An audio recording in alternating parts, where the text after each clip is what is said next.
नमस्कार विद्यार्थियों। तर्क संग्रह के प्रत्यक्ष निरूपण में आज हम प्रत्यक्ष प्रमाण के बारे में जानेंगे। एक बार हम यह जान लेते हैं कि प्रत्यक्ष का विषय तर्क संग्रह में कहाँ से प्रारंभ हुआ है। हम पढ़ रहे थे शब्द के बाद में बुद्धि। जब हमने बुद्धि पढ़ी तो बुद्धि के दो भेद थे, स्मृति और अनुभव।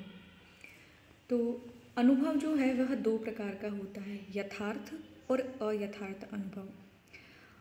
यथार्थ अनुभव जो है वह चार प्रकार का बताया गया था, प्रत्यक्ष, अनुमिति, उपमिति और शाब्द। इसके ही चार करण बताए गए थे, प्रत्यक्ष, अनुमान, उपमान और शब्द। तो यथार्थ जो अनुभव है उसके जो चार करण हैं, ये चार करण ही चार प्रमाण है।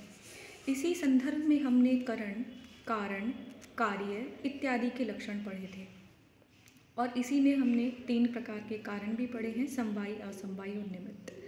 अब जो यथार्थ अनुभव के चार प्रकारों का करण है, जिसे हम प्रमाण भी कहते हैं, उसके बारे में हम आज से और आगे आने वाले वीडियो में चर्चा करेंगे। परीक्षा की दृष्टि से प्रत्यक्ष, अनुमान, उपमान और शब्द, ये चार प्रमाण बहुत उपयोगी है। तो इस प्रत्यक्ष खंड का निरूपण प्रारंभ करते हैं।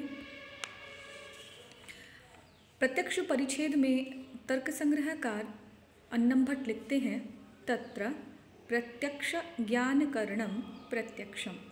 देखिए, यथार्थ जो अनुभव है वह भी प्रत्यक्ष है और यथार्थ अनुभव का जो करण है वह भी प्रत्यक्ष है।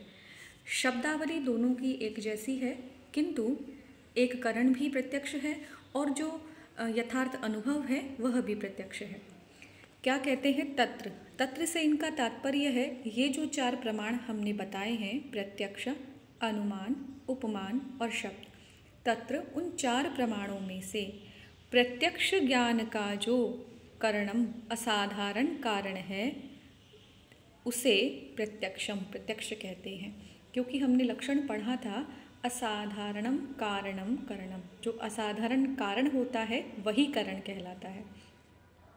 करण को आप समझिए साधन होता है।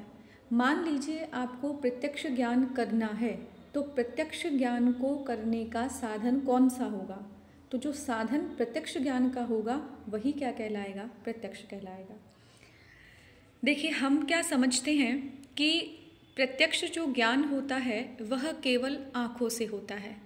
ऐसा नहीं है, ये हमारी भ्रांति है। केवल और केवल आँखों से नहीं, अपितु जो हमारी 5 ज्ञानेंद्रियाँ हैं, और इनके साथ आप मन को भी जोड़ के रखिए, तो 5 जो ज्ञानेंद्रियाँ हैं, इनसे होने वाला ज्ञान सभी प्रत्यक्ष ही कहलाता है।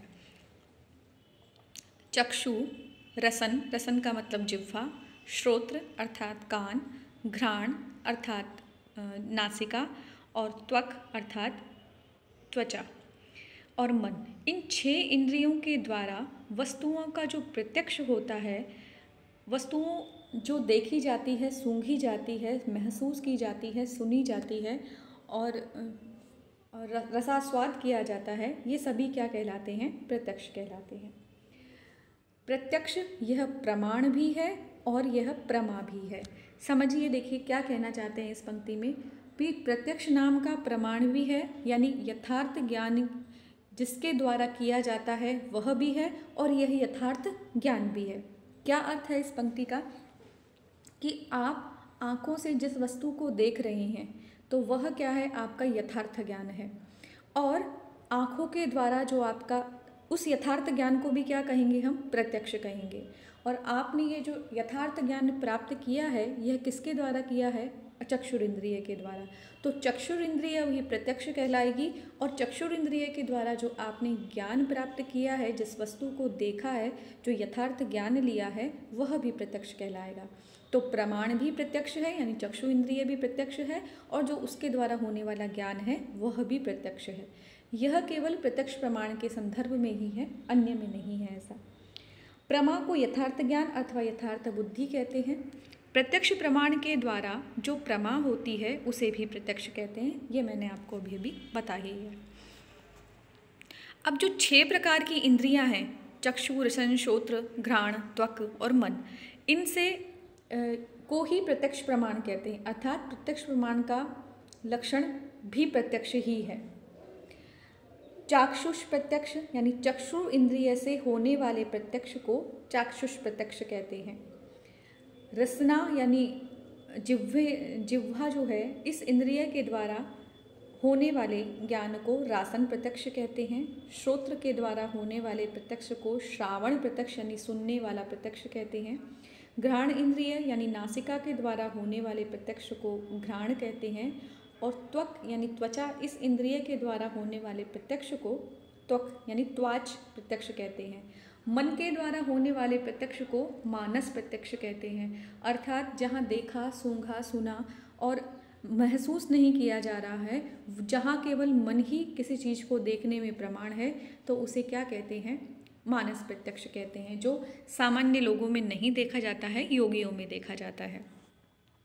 तो इनके द्वारा जो ज्ञान होता है, यह सब भी क्या कहलाएगा? प्रमा, अर्थात यथार्थ ज्ञान कहलाएगा।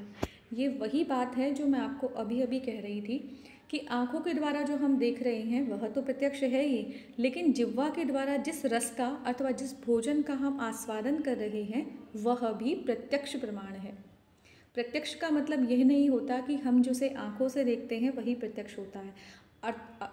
इसके अतिरिक्त हमारी जो 5 ज्ञानेंद्रियाँ और एक जो मन इंद्रिय है, इसके द्वारा भी जो देखा जाता है, देखा मतलब जो महसूस, सूंघा जाता है, सुना जाता है, यह सब भी प्रत्यक्ष ही कहलाता है। तो ये प्रत्यक्ष की विस्तृत परिभाषा है। यह विस्तृत अर्थों में प्रत्यक्ष है कि रसना इंद्रिय के द्वारा जो आपने रसास्वादन किया, श्रवण इंद्रिय के द्वारा जो आपने श्रावण यानी सुना किसी शब्द को, वो प्रत्यक्ष किया, आपने घ्राण नासिका के द्वारा किसी भी सुगंध अथवा सुरभि अथवा असुरभि को जिसको भी प्रत्यक्ष किया आपने, वह घ्राण प्रत्यक्ष कहलाएगा। त्वचा के द्वारा जिस भी मुलायम, कठोर, मृदु, कोमल किसी भी तरह की चीज़ का अनुभव किया आपने, वह त्वाच प्रत्यक्ष कहलाएगा। और अंत में जो आपने मन इंद्रिय के द्वारा जो प्रत्यक्ष किया, अर्थात जो योगी लोग करते हैं, एक ही जगह बैठे हुए कहीं दूर देश का देखते हैं, वह प्रत्यक्ष मन इंद्रिय के द्वारा किया जाता है, कभी भी आंखों से नहीं होता है, तो उसे मानस प्रत्यक्ष कहते हैं। अब इन प्रत्यक्ष यथार्थ जो ज्ञान है, यानी चाक्षुष ज्ञान है, रासन ज्ञान है, श्रावण ज्ञान है, या घ्राण प्रत्यक्ष है, त्वाच प्रत्यक्ष है, अथवा जो मानस प्रत्यक्ष है, इनके जो कारण हैं, असाधारण कारण है, अर्थात इनकी जो इंद्रियां हैं, उन इंद्रियों को भी क्या कहेंगे? वही प्रत्यक्ष प्रमाण हैं। प्रमाण का अर्थ देखिए क्या होता है, हमने इसका लक्षण पढ़ा था, प्रमायाः करणम प्रमाणम, यानी प्रमा अर्थात यथार्थ ज्ञान, यानी रसास्वादन, किसी भी शब्द का सुनाई देना, किसी भी वस्तु को सूंघना, किसी भी चीज़ के स्पर्श का अनुभव करना, मानस प्रत्यक्ष करना, चाक्षुष करना, ये जितने भी यथार्थ ज्ञान है, इस यथार्थ ज्ञान के जो साधन है, अर्थात श्रोत्र, चक्षु, जिह्वा, घ्राण, त्वक, मन, ये जितने भी हैं, ये सब क्या कहलाएंगे? ये प्रमाण कहलाएंगे। अर्थात यथार्थ ज्ञान को जानने के जो साधन हैं, यथार्थ ज्ञान को जानने के जितने भी साधन हमारी जो इंद्रियां हैं, ये सभी इंद्रियां क्या कहलाएंगी? प्रत्यक्ष प्रमाण कहलाएंगी।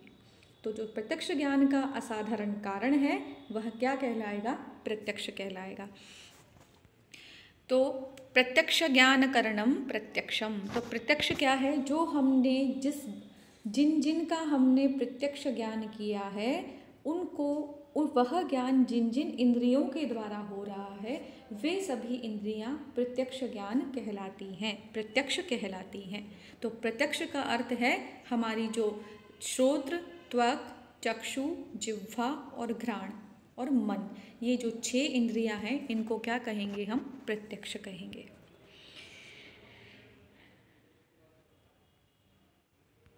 फिर एक प्रत्यक्ष की परिभाषा और देते हैं, अर्थात हमने तो अभी प्रमाण का लक्षण किया है, यानी प्रत्यक्ष जो प्रमाण है उसका लक्षण किया है।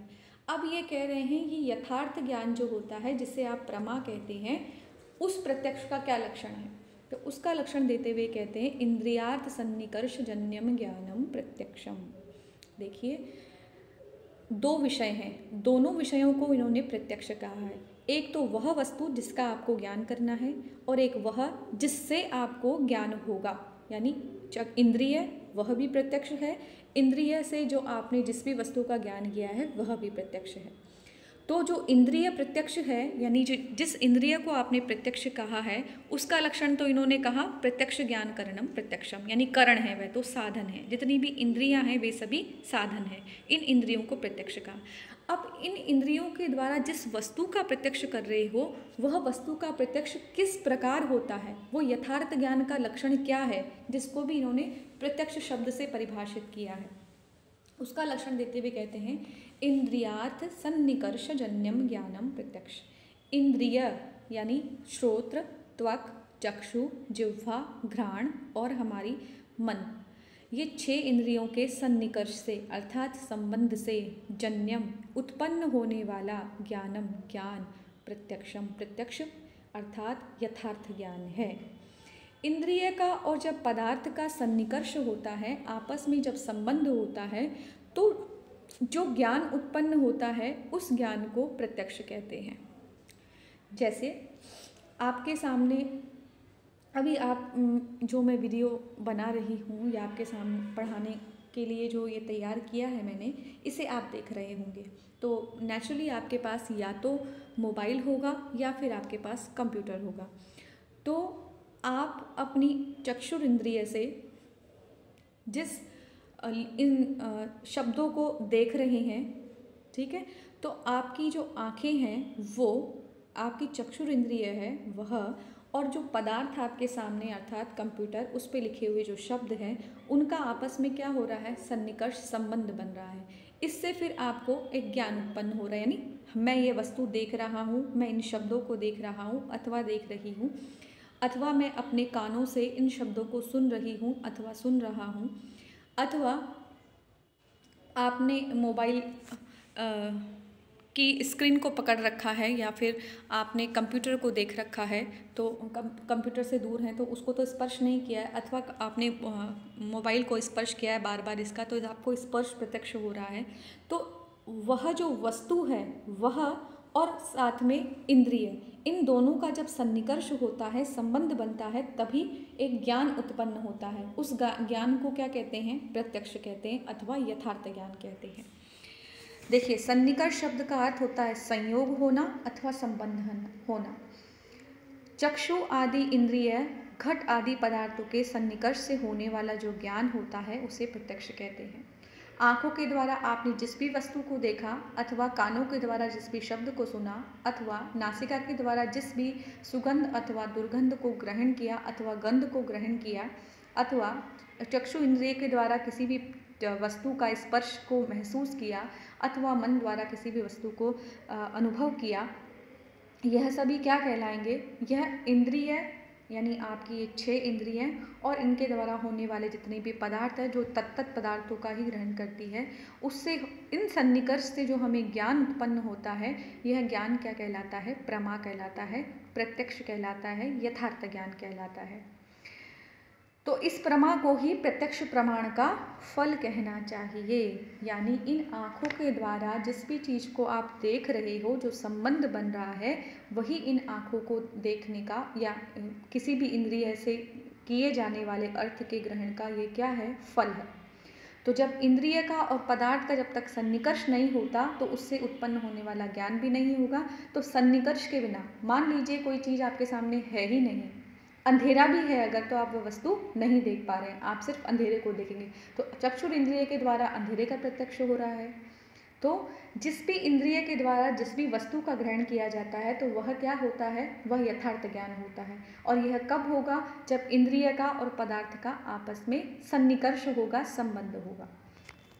यहाँ पर एक बात और बता दूँ मैं आपको कि यह जन्य ज्ञान है, उत्पन्न होने वाला ज्ञान है। किससे उत्पन्न हो रहा है, इंद्रिय और पदार्थ के सन्निकर्ष से। अब इसीलिए कहते हैं न्यायिक लोग कि जो ईश्वर है वह जन्य प्रत्यक्ष नहीं है, क्योंकि वहाँ इंद्रिय और पदार्थ का सन्निकर्ष ही नहीं होता है। ईश्वर का प्रत्यक्ष किस प्रकार से किया जाएगा, तो ईश्वर का जो प्रत्यक्ष होता है वह मानस प्रत्यक्ष होता है। चक्षुर इंद्रिय के द्वारा, त्वक इंद्रिय के द्वारा, जिह्वा इंद्रिय के द्वारा, घ्राण इंद्रिय के द्वारा उसका प्रत्यक्ष नहीं किया जाता है। तो ईश्वर का प्रत्यक्ष जो है वो जन्य प्रत्यक्ष नहीं है, क्योंकि वहाँ पर इंद्रिय और पदार्थ का सन्निकर्ष अर्थात संयोग अथवा संबंध नहीं बन पाता है। तो यह दो बातें हुई अब तक। एक तो इंद्रिय, जिसको भी आपने प्रमाण कहा, प्रत्यक्ष प्रमाण कहा, और दूसरा वह विषय, उसको भी आपने प्रत्यक्ष प्रमाण अथवा यथार्थ ज्ञान कहा। अब देखिए किस इंद्रिय से किस प्रकार का प्रत्यक्ष होता है। एक है घ्राण इंद्रिय, इससे गंध का प्रत्यक्ष होता है, इसका विषय जो है वो गंध है। रसना का विषय रस है। चक्षु इंद्रिय यानी आँखों का जो विषय है वह रूप है। त्वक इंद्रिय का विषय स्पर्श है। श्रोत्र इंद्रिय का विषय शब्द है और मन इंद्रिय का विषय सुख दुख इत्यादि है। अब बताते हैं कि यह प्रत्यक्ष ज्ञान जो होता है वह दो प्रकार का होता है। तत् द्विविधम निर्विकल्पकम सविकल्पकश्च, क्षमा कीजिएगा, सविकल्पकंच। तत्र निष्प्रकारकम ज्ञानम निर्विकल्पकम यथेदम किंचित, सप्रकारकम ज्ञानम सविकल्पकम यथा डित्थोयम ब्राह्मणोयम शामोयम इति। प्रत्यक्ष ज्ञान दो प्रकार का होता है, जिसके नामकरण करते हैं यह निर्विकल्पक ज्ञान और सविकल्पक ज्ञान। निष्प्रकारक ज्ञान जो होता है वह क्या कहलाता है? निर्विकल्पक। अब इनका जो ये शब्द है प्रकारक शब्द, निष्प्रकारक, प्रकारक का मतलब होता है विशेषण। जो न्याय दर्शन के जानने वाले हैं, न्यायिक जो लोग हैं, वो प्रकारक शब्द का अर्थ विशेषण से करते हैं। तो ऐसा ज्ञान जिसमें किसी प्रकार का कोई विशेषण नहीं हो, या तो ये हम उसमें किसी भी तरह से निश्चिंतता से या निश्चितता से ये नहीं कह सकते कि यह वस्तु है या इसका नामकरण ये है। बस जब हम ये कहते हैं, दूर से किसी वस्तु को देखकर ऐसा कहते हैं कि कुछ है वहाँ पर वह क्या है हम यह नहीं बता सकते। तो बिना किसी विशेषण के यानी विशेषण से रहित जो ज्ञान होता है वह निर्विकल्पक होता है। जैसे यथेदम किंचित, जैसे कहा गया है कि यह कुछ है, कुछ है, यह कहना ही निष्प्रकारक ज्ञान है। फिर दूसरा होता है सप्रकारक ज्ञान, जिसमें विशेषण होता है अथवा विशेषण और विशेष्य दोनों से जो युक्त होता है। सप्रकारकम ज्ञानम सविकल्पकम, वह सविकल्पक ज्ञान होता है। उदाहरण देते हैं, डित्थोयम ब्राह्मणोयम शामोयमिति। डित्थ किसी व्यक्ति का नाम है। किसी व्यक्ति को देखकर कहा जाए कि यह डित्थ है, अथवा यह राम है, अथवा यह सीता है, अथवा यह लता है, जो कोई भी नाम है यह वह है। अथवा किसी व्यक्ति की वेशभूषा को देखकर यह कहा जाए कि यह ब्राह्मण है, अथवा किसी की क्षत्रिय आकृति को देखकर यह कहा जाए कि यह ब्राह्मण है अथवा यह क्षत्रिय है। तो यह क्या ज्ञान कहलाएगा? यह सविकल्पक ज्ञान कहलाएगा। तीसरा उदाहरण दिया श्यामोयमिति, यह श्याम रंग का है अथवा यह गौर वर्ण का है।